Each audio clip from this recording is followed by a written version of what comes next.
Finally, because I know because of the thing Saturday, I'm going to be stressed out. So for the last like 2 days, I took this pill. But what happens is I don't wake up till like 1 in the afternoon. I'm like, even yesterday I was here. I'm like, oh my God, I'm so groggy. But it does knock you out, which is good. Oh, certainly. We on? We on. Oh, good. We are, indeed. Good Just posted morning, on the Twitter everybody. this morning. Welcome to the green room. We have a special green room about legalization of medical marijuana and just legalization of marijuana in general. And so many things. And what does it mean? What does it mean? Nobody knows. Right, because there's a lot going on up in Tallahassee. Oh God, and, you know, this is the start of a fantastic day. I got to be honest. So we just fought off Dr. Bertha Madras. Oh my God, Dr. Madras. If no one's ever heard of this woman, and if you're pro-cannabis, you got to take a listen because it's ridiculous. Is what it is. You know, I want to pause for a second and give a big shout out to our family and friends. Well, Carlos for sure, but that's coming. But our family and friends in Texas. Listen, my son's in Texas with my grandchildren in Texas, for sure. And I've started to pay attention over the past 3 days about the absolute calamity that's going on there right now. And it just goes to show that when you lose your power and your water and your heat, when your grid goes down, it's crazy. And I guess I didn't know that they have their own grid down there that's not connected to the national grid. And it's interesting because one of the things that's funny is a lot of states want to have their own grids, and I think not anymore. Well, yeah, and I guess listen, and you know, we try not to get political in the green room. No. Since when? I was going to say. But no, seriously, there's been 20 years of unregulated rule in Texas that allowed them to buy the cheaper, wind turbines and not upgrade their. Because they had a bad winter storm about 7 or 8 years ago. But they didn't get the ones with the heaters. The point is they should have prepared for this after the last one. And it's also kind of a disbelief in climate change and the type of storms they're going to have down there. So shout out to everybody down there. And, let's, and I'm not an overly prayerful person, but for this one, it's a terrible situation there. And really people have died. So it's a sad thing. So funds are getting there. Biden's released some funds to go there. So hopefully the National Guard will step in and help out a lot too. So it could be one of the first big things that comes in. It is a test. It's a test for the Biden administration. Sure, as are the vaccines. So I came up with one of my typical little, So how about BVPV, before vaccine, post vaccine? We are 1 week. We are 1 week post vaccine, both shots. Both shots are done. Woohoo! And I'll be honest with you, it gives me a certain sense of peace and comfort. It was a little bit of a rocky week. I had a kind of an autoimmune response because of my rheumatoid arthritis. And you know what's weird though? Because in our office, we have men and women, obviously, that work here. The women got hit way harder than the men. The women went down. I mean, the women all went down for the weekend right after the shot. We got it on Thursday and Friday. The women in the office all started plummeting with low-grade fevers, feeling yucky. I mean, all the women went down, and but like guys, warriors, everybody did their thing. Men were like, the girls kept going, but mine was a little different because it was kind of an autoimmune response because I have the rheumatoid arthritis. I was recently diagnosed, and I haven't been to any doctor yet to talk about it. Hitting myself about it. So I'm playing ER doctor, Dr. Barry. No, it was diagnosed with the rheumatoid factor test. No, I know. But I do. But what happened was when I got the Moderna shot, it occupied my immune system. And then it allowed kind of these little mouth things on your tongue that you get way on the back sometimes. And it's not a sore throat. It's just kind of a irritated throat. And as you know, I talk all day in what we do to everybody. No, today's a huge day, everybody. So listen, and we're going to get back to the legalization talk right now. Today at noon, the Board of Medicine of the state of Florida meets to do what we know they don't want to do, Ruta. So this is a group of conservative doctors, MDs and DOs. They're charged by statute by July of 2021 to put out a practice standard for the quote unquote, their quote, not their terms, not ours, the smokable form of cannabis. Now, we always advise them, and we wanted to call it whole flower form because people use their whole flower cannabis in a lot of different ways. They make teas, they make tinctures, they make magic butter machines. They do a lot of things. Do they smoke their cannabis? Well, we all know that historically they do, but as doctors, we like to advise all the other routes, right, to use flower. But today, so at the last meeting, 3 months ago, they actually opened the door slightly at the Board of Medicine level. And Dr. Beasley, good friend of mine from the Panhandle, she and I had a chance to talk after the board meeting. You remember that? Yeah, That was, yeah, oh, I yeah. remember that. And everybody look up that audio if you have a chance. It exists somewhere, right, Don?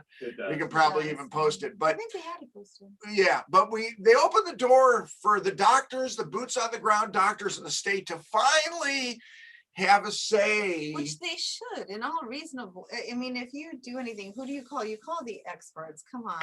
Well, no, they called Dr. Bertha Madras. Oh yeah, the one who has zero experience, and she's not even. And Alex Berenson. And she doesn't even practice medicine. She does. She called herself. She said she's like, I'm a neuroscientist, but she goes, I'm not. She goes, I don't practice medicine. She's Okay, good for her. 78 years old. God bless her. She's like the church lady. No, I call her the Saturday Betty Night Crocker. Live. I call her think the she's a Betty church Crocker. lady. I call her the Betty Crocker For of the everything. Betty Crocker of the Cannabis. No, Carlos Smith had the line of the day. He said after her presentation, he didn't know if he should run to the hills or run to his nearest dispensary for medicine to treat his anxiety. Oh, and he had the socks too. He Yeah, and he had cannabis socks. I That may was have awesome. bought him those socks. Carlos rocked it. We He should really have Carlos did. on too. We need Well, to you get- know what? Seriously, those guys are so busy I up know there they're right busy now. right now. and I don't- Everywhere, because all the guys that we were going to have on, everybody's busy. And I'll be honest with you, I have things to say today because listen, like I said, the Board of Medicine is meeting. And Shelley Beasley and I and a group of other doctors, but I got to give a big shout to Shelley. She penned most of it. But upon a lot of conversation, she and I are the signers on a letter that literally 50 or so other doctors representing thousands and thousands and thousands of patients. So I sent it to Carlos and it went to the Board of Medicine. It's going to be used, I think, today as a template for them, maybe to do their practice standards. But the point is they're starting to listen to us. So they've opened the door a little bit of a crack. We're going to kind of force it further open today. My plan at the Board of Medicine, Ruta, I'm going to be very kind and I mean it. I'm going to thank them for allowing us to participate in the process and offer to them further assistance in anything else that they'd like us to assist on. You know right? what I don't understand? Like, okay, if you have a company or you have anyone, who do you usually call in? And this goes back to the belief in science and logic. You call in the people who do have the boots on the ground. You do call the people who have seen thousands of patients.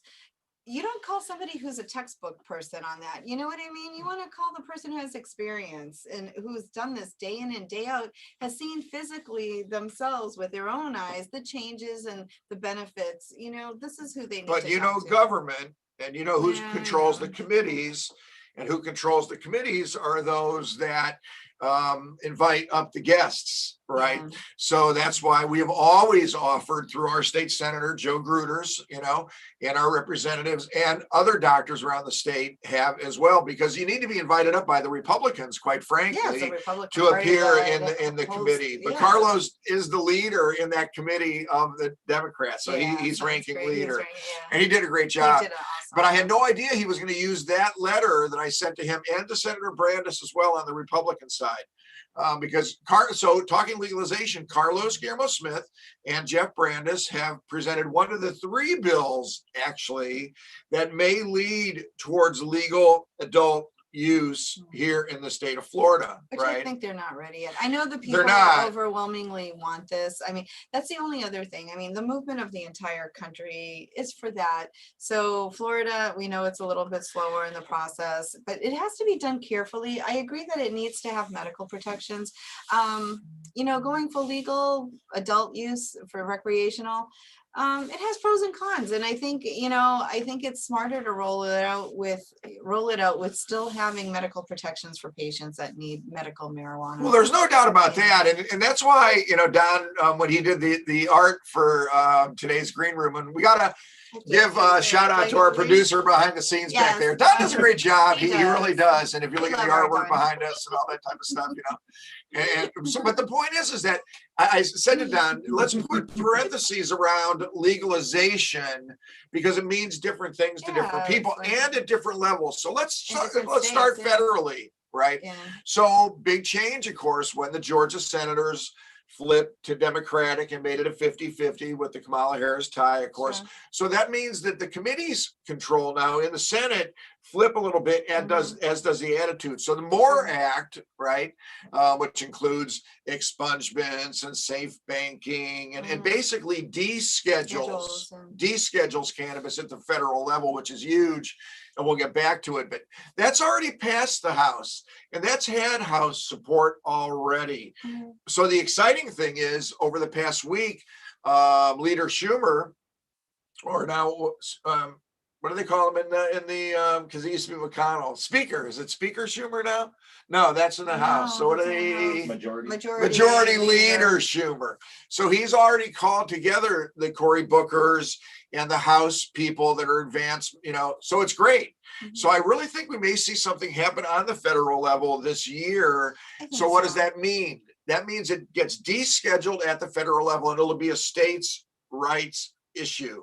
So people need to remember, yes, there will be certain things that will happen at the federal level. Research, key, right? We've called for that. And to free up veterans, because on the federal level, unless it's federal, it changes all things on funding in hospitals and nursing homes and the VA, okay, and how people are paid. And it opens access. It does, but it's going to go to states to determine how each state is going to regulate their quote unquote legal cannabis market, right?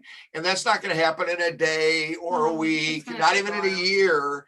And I think that Florida, for two reasons this year, I don't think that those legal adult bills are even going to get out of committee, because two reasons. One is because I think the state is probably going to wait to see what the feds do, right? But the second reason is huge also.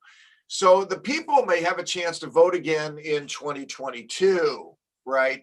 Because Regulate Florida and Floridians for Freedom are both waiting at Supreme Court level for that. It's whether the petitions are accepted and whether they can get out of the ballot in 2022. So the next time the people can vote for it, okay, Make It Legal Florida, I think, is the other one actually. So, but the point is, the people can vote on it in 2022. So the motivation this year for the House and the Senate to really do anything, they can do it next year. They can do it next year after the Joe Render Florida grown case comes down from the Supreme Court. Still hasn't happened.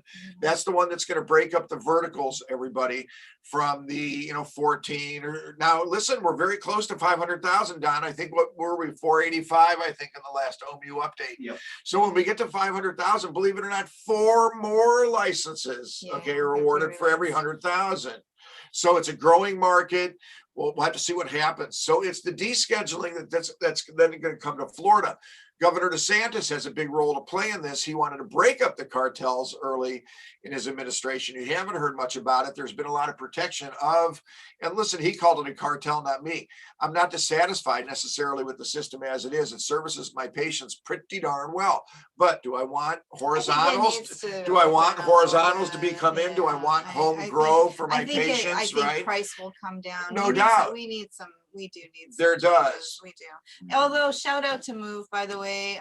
Congratulations on Verdano now. And you're publicly exchanged. So congratulations to the Smullins and company on well, that. No, it's fantastic what's going on. And my point is Florida needs to smart. But here's very important point, everybody. I know we have a lot of patients that watch.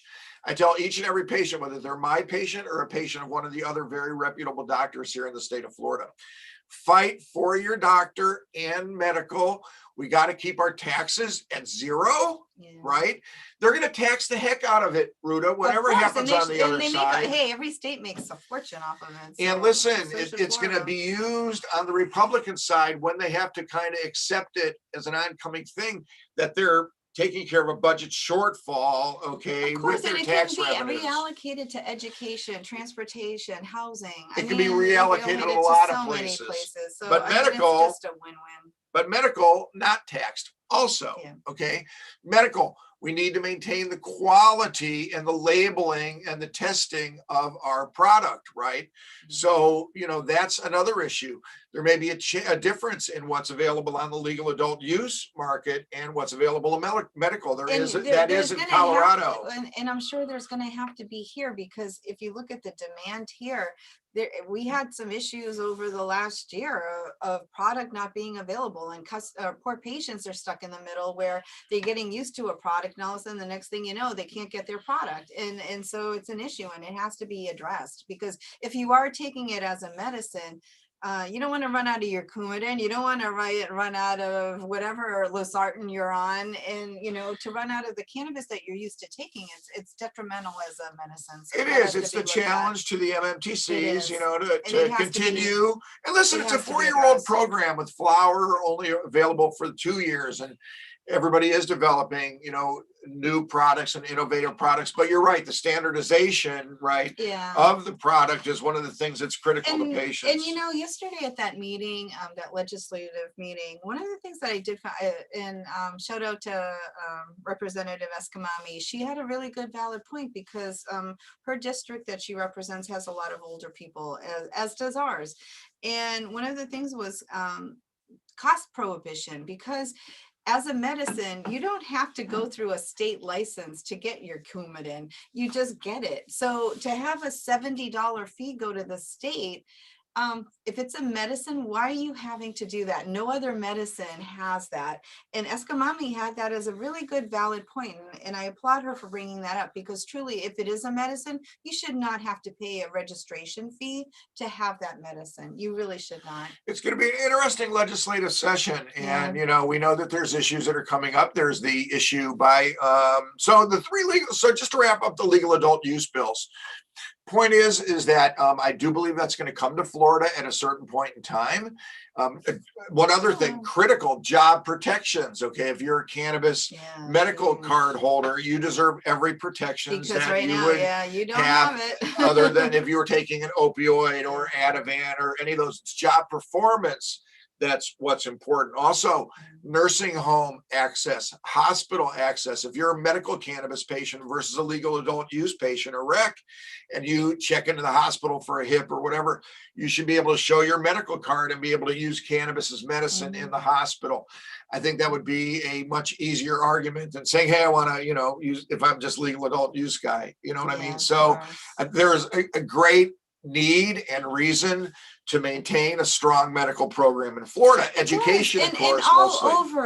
over, because everywhere, because one of the biggest criticisms, even yesterday on the legislative side, the opposition is that there's no research. And so let's open it to research, and let's have the valid research. So then when they come at it and say, well, we don't see this, well, there is facts now that we do have proof, because right now they're saying it's all hearsay and there's not, there's no valid information on it. So truly, to make it as a medicine, I think it's great that they're going to open it up to studies, and then and in science, and if let the science speak for itself. And then I think at that point, all the states should look at it as a medicine, and then and hopefully, like I said, the price will come down, things like that, because accessibility is hard for a lot of people. No doubt. And Dr. Madras's presentation the other day, did you catch her study from the Bengal University from 1895 or something? Yeah, it was in the correlated whatever percent of people in there with, I don't know, it was bizarre in a lot of ways. And I don't really think that she was received really as favorably as she has been in the past. But that 10%, so she was up there, everybody, discussing what we call the 10% THC cap. So of course, those people that are in the program understand, those that are not may not. So let's explain it quickly. Cannabis plants, of course, grow out of the ground in a different botanical means, and by breeding and crossbreeding and this and that. So in the old days, the cannabis plant would grow out of the ground with a THC content of 6%, 7%, right? Now by breeding and botany and science, now they can breed that THC in the plant well up into the 20s or so, but also the other cannabinoids too. And wasn't it interesting, Ruta? Because now that she really didn't talk about the other cannabinoids that much, because she focused on the THC. Of course, now that you've worked here long enough that you have that subtlety to know that, right? Whereas the legislators don't, right? So it's not just THC, it's all the beautiful cannabinoid profile and the terpenes and the flavonoids, right? And to me, I agree with you to the extent of the research. Carlos had a great point to Dr. Madras, is that in Florida, we literally have a test pool of almost 500,000 patients now who are utilizing these products in a safe manner. And no one has seen a rush, at least no one that's shown me stats. The director of the OMU didn't have stats. In fact, the director of the OMU, and I'm so sorry, sir, I should have sent you a copy of that letter as well. You know, Carlos had it and said, sir, have you seen it yet? No, and it was kind of an embarrassing moment. No, and I didn't mean to put him under a level of embarrassment, but the board needed it very quickly, so we had to get it to them because the meeting is today. He was a little I didn't like putting him in that position because really our views as doctors are clear. We want safe, legal, educated, regulated, properly tested, right, access to product that we know is helping patients. But getting back to the point that Carlos made to Dr. Madras, we have a pool of 500,000 patients here in Florida using these products already. And we would know if there's an increase in these things. We'd see it, we know it, we're 4 years in. One of the things there's other states that have done it as well. One of the things that I found interesting, she loved the word psychosis. It was like, lady, come into the clinic. Really, there's no increase in psychosis. We see patients, elderly patients, middle-aged, we see attorneys, we see professional people. There's no onset of psychosis from using medical marijuana. So I don't know where she got that. It was kind of comical, actually. It's sadly comical. It's kind of the point of, to her, a psychotic reaction is anything that cannabis would do to bring a euphoria upon a patient, right?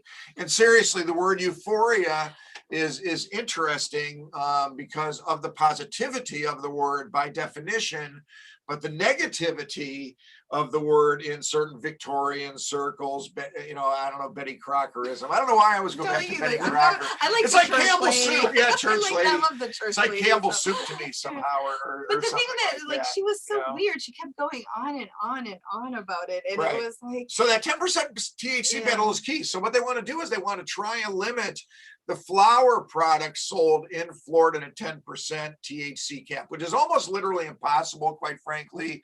It would take the MMTCs. And the last time they tried to do this, they were going to give the MMTCs 6 months to replant and grow new product. So this would be absolute disaster for them, literally bring the industry down. And again, if you're concerned about 500,000, nearly 500,000 people of the population of Florida that live here, they depend on it as medicine. And so you can't take a medicine and change it like that for patients. You cannot. It's almost a line in the sand. And the last thing in the world I ever want to do is get involved with another attorney or attorney group, Ruta. But I do believe seriously that that is the line in the sand where there would be a patient lawsuit, quite frankly, an MMTC lawsuit for sure. And I think, quite frankly, the doctors would join together because to take medicine away from our patients that they already have. And, you know, I've talked about this with attorneys 2 years ago when they first raised this issue. I just think there's a certain line in the sand, and a judge to give a stay in a day on day one so that patients don't lose the access to the medicines that they already have is the stance that you start from. So we already have what we have. They would be trying to take away. So I just don't think it's a fight that the state should want. And it's a fight. It's stupid. It's a stupid fight. But there was another, I don't remember his name, another legislator. The only issue he had, he brought up the number of milligrams that are allowed per patient on a monthly basis. And he was saying, he said it seemed astronomically high.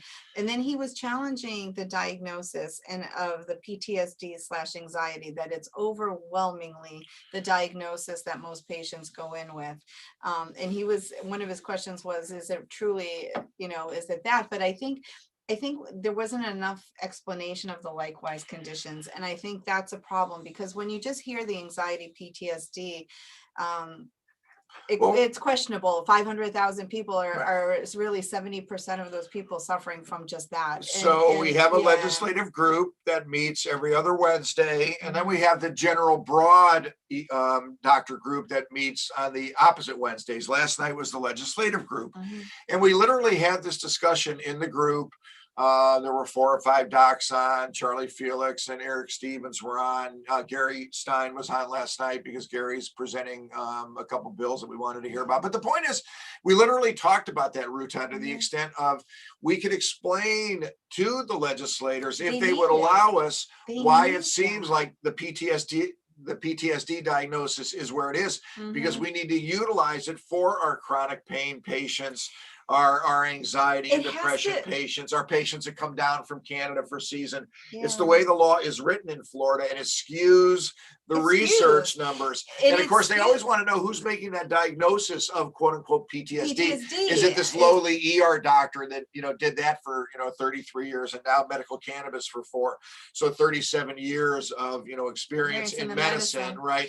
So I'm happy to explain that to them. And it has to be. I think one of the things, and that's the benefit of us boots on the grounds, guys. But it's also good to have the ear of like a Carlos, because I think some of that information needs to be fed to someone like him, so that when he's in front of the legislators, he can actually even say, he's like, do you understand that this is part of a likewise condition? It's not that they just truly have PTSD. For sure, because you heard some of that talk about why it was what were the stats yesterday, Don? Did you catch them? 12% of the docs with some high percentage of the recommendations or something like that. I think that's what it was. So now I get to be a proud 12%. Remember, I used to be a proud 7%.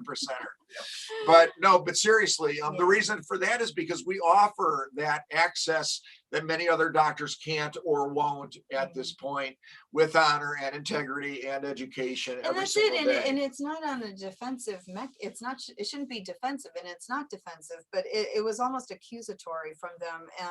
Because they don't understand. Because they don't understand it. And I think that's a problem. Explain. And that's something I think that for the legislators, again, I think they need not just a Dr. Madras to be presenting. I think they need somebody else that would actually give a broader, truer idea of what the numbers look like. I just get fascinated that she continues to be invited. I don't get that. I don't know. Is she somebody's grandmother or something? I'm not sure. I'm not sure. But she did it by Zoom this year, which is interesting. I know she did. And I'm presenting by Zoom this afternoon. Dr. Bone and I, big shout out to Dr. Melanie Bone. This afternoon, we're doing our presentation for, what is it, Don? The National Association of Elder Law Association or something like that. Honored to be asked to present and write an article for their journal. So that's my 5 o'clock thing. At 4 o'clock, we have the state meeting with the medical marijuana advisory group, and at noon is the very important Board of Medicine meeting. And he sees patients in between. Yeah, for sure. But my staff, thank God for the staff. And listen, Dr. Sue Sisley, big shout out to her. So Dr. Sue is one of the foremost researchers in the state, and if she wasn't 2 hours behind on Mountain Time, I was going to ask her to come into the green room this morning, because I talked to her last night, way past my bedtime, Don, about 10:30 at night. Sue called me because Sue's planning on being on the Board of Medicine call today, because somehow she got a hold of our letter out in the mountain zone. I think she saw it on Twitter or something like that. So somebody sent her a copy of the full letter, and she wants to present today to the Board of Medicine, because she's actually at the FDA level, convincing the FDA to approve her study on smokable cannabis, quote unquote. And it is, because that's how the veterans use it. She's the leading researcher in that. So we're going to have a very powerful, strong voice nationally also. And she wanted to know if there was value in her being on that call today with the Board of Medicine. I said, yes, we had Dr. Bertha Madras in the state 2 days ago. So we need you absolutely, positively balancing from the other side as somebody who's doing that research on the veterans and does recognize that flower product is flower product and can be utilized in any number of different ways, but for sure. So I'm telling you, if we would have had a guest today, Ruta, it would have been terrible, because I would have stepped all over. I know. I know. So it's probably best. It is. It's such a busy day, and I feel energized. Listen, everybody, I respect everybody's opinions on the vaccines, and I do. We offered it in our office. Not every employee took it, and that's okay. I will say, though, on the other hand, I think it is the key towards getting masks gone by next kick off a football season when my Browns hopefully will advance finally to the Super Bowl. But I think there is a plan now, at least, where if you see the numbers are dropping. They are dropping fortunately. because the immunizations are going up, and they said hopefully now Biden said they should be available to every American by the end of July. So that's good news. I'm going to continue to call for So- Biden's quiet competence to continue to do what he's doing. Oh, I watched his he's town hall the other definitely night. It on was calming and soothing. On the other hand, former President Trump was on last night, still continuing to talk about the big lie. Really? I like And how Biden, can the other guy. commentators- He how doesn't can even call him the president. The other guy. The other guy. How can the commentators, though, on I don't know if it was Fox News or Newsmax or whatever one it was, wherever he called in, the commentators need to say to him, former Mr. President, or whatever the hell Your they're calling your him. day in the sunshine No, is you over. need to stop Move on. lying But it's to. also move on. But Just but move you can't on. have continuous lies. We No, need to you be can't. on the other side saying the other every bit as loud as he did. No, you did No, not you steal didn't. this election. No, you didn't. I don't No, know how you long didn't. it's going to take to continue to Well, hammer the that only out. thing is Mitch McConnell has started to step up It's rhetoric a little interesting. bit. So, And but then Adam did Kinzinger's family. Oh Come my on, God. everybody. Let's try to get back to normal is my point. So seriously. take the vaccine. And listen, big shout out to Sarasota County for their excellent program to that extent. Well, that was the that health they- department. Yeah, the So, health department. Whoever through- did through it, the please, state, Ruta, yeah. correct me. No, that's through the state. The Yeah. county has our county. has However, nothing to do with it. I got it. No, I need you for those kind of things. But Whoever really, big organized shout it out that to day was great. to the state. I have to. But there's I have to say controversies though with there are some some of you know. controversies. And but- now actually because of the storms, some of the immunizations Ugh. are being delayed. So those people who are scheduled this week and next week are probably going to be postponed for another week or two. So just because they can't get the immunizations down in time. But big Crazy. shout out to the Department of Health, really. The outstanding job, very organized. And we're grateful to have it. job. And when I talk to Yeah. patients, I almost feel bad when I ask them if they've had it. The vast majority of our No, patients it's have not been still- able still to have achieve not- it yet. No, so Very many people, frustrating. I know it's very frustrating. So hopefully keep your fingers crossed, have faith, wear a mask, wash your hands, keep up the good work. We're almost out of the woods. We are. We are. I feel like we're turning. So I think at least we're between second and third base at this point. we are. you know. We're almost there. But We're it's great to getting see there. those numbers coming down. They are, and honestly, I had COVID, so I had some immunity in me, but from the shot, I feel so much better knowing that the shot. I do Like, too. I really do. It puts an ease on you. It and- does. and- It and does. It's just one other layer of anxiety that we can strip away. that we didn't need. know. So I know we're short on time and Yep. we gotta wrap things up. So everybody have a great week and see you next Thursday. Bye-bye. See ya.